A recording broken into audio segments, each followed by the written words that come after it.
तो इसी बीच एक बड़ी जानकारी सामने आ गई है, तो आपको बता देते हैं। बड़ी खबर से रूबरू कराते हैं सोनीपत से। बड़ी खबर, परीक्षाओं में बोर्ड के दावे फेल हो गए हैं।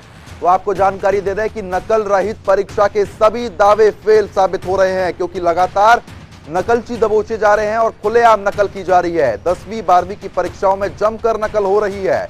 तो आपको बता दें कि जब 10वीं और 12वीं की परीक्षा शुरू हुई थी, उसी बीच यहां पर बार बार कहा जा रहा था कि नकल रहित परीक्षा कराई जाएगी, लेकिन अब वो दावे फेल होते हुए नजर आ रहे हैं। तो बड़ी जानकारी से हम आपको रूबरू करा रहे हैं। दोनों परीक्षाओं केंद्रों पर जमकर नकल की जा रही है, जिसके बाद शिक्षा विभाग पर भी बड़े सवाल उठ रहे हैं। बोर्ड ने किए थे नकल रहित परीक्षा के दावे, लेकिन उसके बाद भी नकलची जो हैं वो लगातार नकल करवा रहे हैं। ये एक्सक्लूसिव तस्वीर जनता टीवी पर आप देख रहे हैं। तो देखिए, जिस तरीके से सोनीपत से ये बड़ी जानकारी है, परीक्षाओं में बोर्ड के दावे फेल साबित होते हुए नजर आ रहे हैं। आप देख पा रहे होंगे जहां पर परीक्षार्थी के पास एक पर्ची मिली है।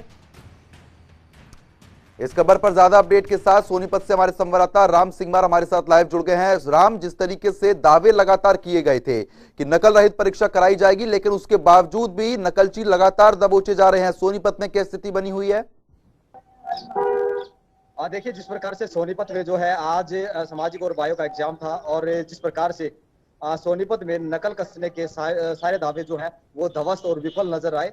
जहां पर ग्राउंड के दौरान हमने रियलिटी चेक किया। रियलिटी चेक करने के दौरान जो है सोनीपत के मॉडल टाउन में हरियाणा मॉडल संस्कृति स्कूल यानी कि सरकारी स्कूल, और सरकारी स्कूल में मुख्य द्वार पर जो एक कमरा है और कमरे के साथ जो एक खिड़की है, खिड़की के माध्यम से जो है नकल अंदर पहुंचाई जा रही है। कमरे के अंदर जो है 3 महिलाएं बैठी हुई नजर आई, और जो खिड़की के माध्यम से जो है वो पर्ची पहुंचाई जाती है, यानी कि सामने जो पुलिसकर्मी बैठे हुए हैं वो मूक दर्शक बने हुए नजर आए। हालांकि ऐसा वाकया एक जगह का नहीं, बल्कि शहर के एक निजी स्कूल दून पब्लिक स्कूल में भी ऐसा ही देखने को मिला, जहां पर बच्चों के मोबाइल पर जो है पेपर पहले से पहुंचा हुआ था।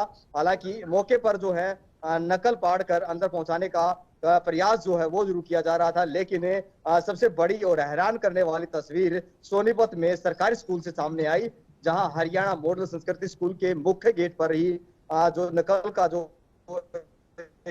केंद्र है वो महिला कर्मचारी हैं, वो किस पद पे हैं ये तो मालूम नहीं, लेकिन खिड़की के माध्यम से नकल ली जाती है। और दावा ये भी किया जा रहा है कि नकल करवाने के लिए जो है छात्रों से पैसे लिए जाते हैं, क्योंकि नकल अंदर तक जो पहुंचाई जाती है वो एक रिस्की काम होता है, और ऐसे में ये कहकर उनसे पैसे ले लिए जाते हैं। और लिहाजा सोनीपत में नकल रोकने के सारे दावे ध्वस्त नजर आए। हालांकि मौके पर हमने यहाँ के शिक्षा अधिकारी से भी बातचीत करने की कोशिश की, लेकिन शिक्षा अधिकारी कार्यालय में नजर नहीं आए, और जब उनसे बातचीत हुई तो उन्होंने कहा कि वे चंडीगढ़ में हैं। लेकिन जिस प्रकार से तस्वीरें सोनीपत से आज पहली बार नकल का मामला सामने नहीं आया, इससे पहले कई दिन पहले भी कई मामले सामने आए थे। 3 आरोपी जो है गिरफ्तार हुए थे, 3 के खिलाफ मामला दर्ज जरूर किया गया था, 3 लेकिन फरार हो गए थे, तो जो अन्य की जगह पेपर दे रहे थे। हालांकि कल का एक ताजा मामला और ये भी था कि 3 सेंटर जो है वो तब्दील भी कर दिए गए। लेकिन जिस प्रकार की तस्वीरें सोनीपत से नकल रोकने के लिए प्रशासन द्वारा दावे किए गए, वो सारे दावे ध्वस्त और विफल साबित हो रहे हैं। लिहाजा जो जिन बच्चों को नकल करवा कर पास कराने का तौर तरीका न केवल लोग अपना रहे हैं, बल्कि अभिभावक भी जो हैं वो आगे आ रहे हैं, तो ऐसे बच्चों का भविष्य न केवल अंधकार में होगा, बल्कि आने वाला जब समय होगा, जब उनके रोजगार की व्यवस्था की बात होगी, तो उनके पास ज्ञान नहीं होगा। अधूरे ज्ञान के चलते ना प्राइवेट नौकरी होगी ना सरकारी नौकरी होगी। ये तस्वीरें भली भांति हरियाणा में बेरोजगारी का दर्शन जो है वो कराती हुई नजर आती हैं। जी बिल्कुल राम, क्योंकि जिस तरीके से आपने कहा कि जहां पर अधूरा ज्ञान होगा तो ऐसे में आने वाले समय में दिक्कतें आना लाजमी हो जाती है। लेकिन शिक्षा विभाग पर भी बड़े सवाल उठ रहे हैं, और उठना भी लाजमी हो जाता है, क्योंकि जिस तरीके से वादे लगातार किए गए थे कि इस बार नकल रहित परीक्षा कराई जाएगी, लेकिन नकलची लगातार दबोचे जा रहे हैं। अब आने वाले समय में किस तरीके से नकल रोकने के प्रयास अधिकारी कर रहे हैं, इस पर क्या जानकारी है? देखिए, अगर बात करें नकल रोकने के प्रयास तो हर बार ही दावे किए जाते हैं, धरातल पर सारे दावे ध्वस्त नजर आते हैं। और ऐसा हम नहीं कह रहे, बल्कि ये तमाम जो समीकरण है, तमाम जो तस्वीरें हैं वो बयां कर रही है। और जिस प्रकार से दावे हर बार किए जाते हैं, लेकिन सबसे बड़ा सवाल, अहम सवाल यही, जब आप प्रशासन के अधिकारी जो निरीक्षक होते हैं वही पेपर लीक कराने में कहीं ना कहीं अपनी सहभागिता जो है वो नजर आते हैं। क्योंकि मौके पर हमने जब ग्राउंड का जायजा लिया तो वहां पर एक व्यक्ति जो है निरीक्षक को कॉल करके पेपर जो है व्हाट्सएप के माध्यम से मंगा रहा था।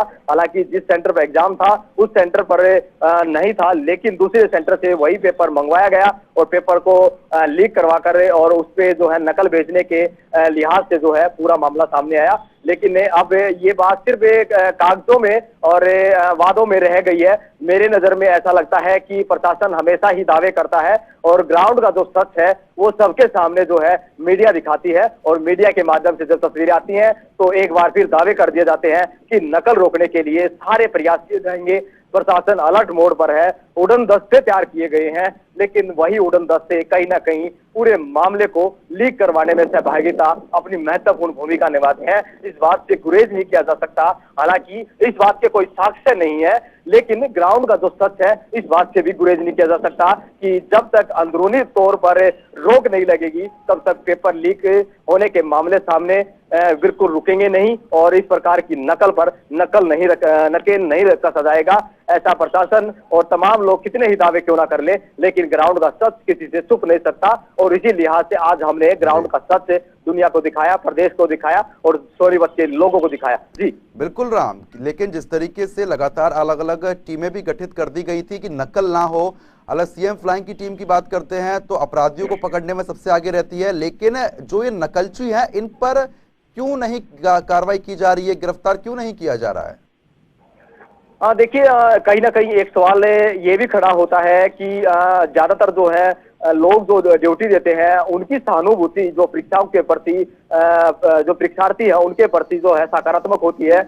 उनकी विचारधारा ये होती है कि पर्ची से वो पास हो जाएंगे और आगे बढ़ जाएंगे, लेकिन वास्तविकता ये भी है कि जो इस प्रकार की सोच रखते हैं, इस प्रकार की विचारधारा रखते हैं, वो वाकई ही सबसे बड़े दुश्मन है और वाकई ही उनके भविष्य के साथ खिलवाड़ कर रहे हैं। अगर नकल से बच्चा एक बार पास हो जाता है तो निश्चित तौर पर हमेशा प्रत्येक परीक्षा में इसी प्रकार की उम्मीद जो है टकटकी लगाकर वो खड़ा रहता है और ऐसी टकटकी जो है उसके भविष्य निर्माण में जो है बाधा उत्पन्न करती है। अगर एक बार बच्चा नकल से बगैर नकल के पास हो जाए या बगैर नकल के फेल भी हो जाए तो उसका भविष्य जो है न केवल सुधरेगा बल्कि वो अगली बार दोगुनी मेहनत के साथ प्रयास करेगा। लेकिन स्थानीय स्तर पर ना तो कोई अभिभावक इस बात पर ध्यान दे रहा है और ना ही यहाँ पर प्रशासन ध्यान दे रहा है। राम, इस पर एक बड़ा सवाल ये भी उठना लाजमी है कि जो केंद्र बनाए गए हैं जहां पर परीक्षाएं होती है, चाहे स्कूलों की बात करते हैं, तो वहां पर स्कूल प्रशासन की तरफ से ऐसे इंतजाम क्यों नहीं किए जाते हैं? क्यों नकलचियों को एंट्री दी जाती है या फिर जंगलों से पर्ची फेंकने की जो लगातार वीडियो वायरल होती है, तो स्कूल प्रशासन कार्रवाई क्यों नहीं करता या ऐसे इंतजाम पहले से क्यों नहीं होते हैं? देखिए इस बार मामले में पूरा का पूरा जो साफ तस्वीर यही झलकती है ग्रामीण क्षेत्र पर, खास तौर पर जहां इस प्रकार की तस्वीर देखने को मिलती है वहां। चलिए ठीक है राम, बहुत बहुत शुक्रिया तमाम जानकारी देने के लिए। तो फिलहाल जिस तरीके से हमारे संवाददाता राम सिंह हमारे साथ जुड़े होते हैं, जिनका साफ तौर पर कहना है कि नकल रहित दावे तो जरूर होते हैं लेकिन मौजूदा स्थिति में कार्रवाई कुछ भी नहीं होती है। इसी तरीके की वीडियो लगातार वायरल होती रहती है, लेकिन उसके बाद भी 10वीं और 12वीं जो परीक्षा हो रही है उनकी, उसमें नकलची लगातार पैसे कमा रहे हैं और बच्चों को अधूरा ज्ञान बांट रहे हैं।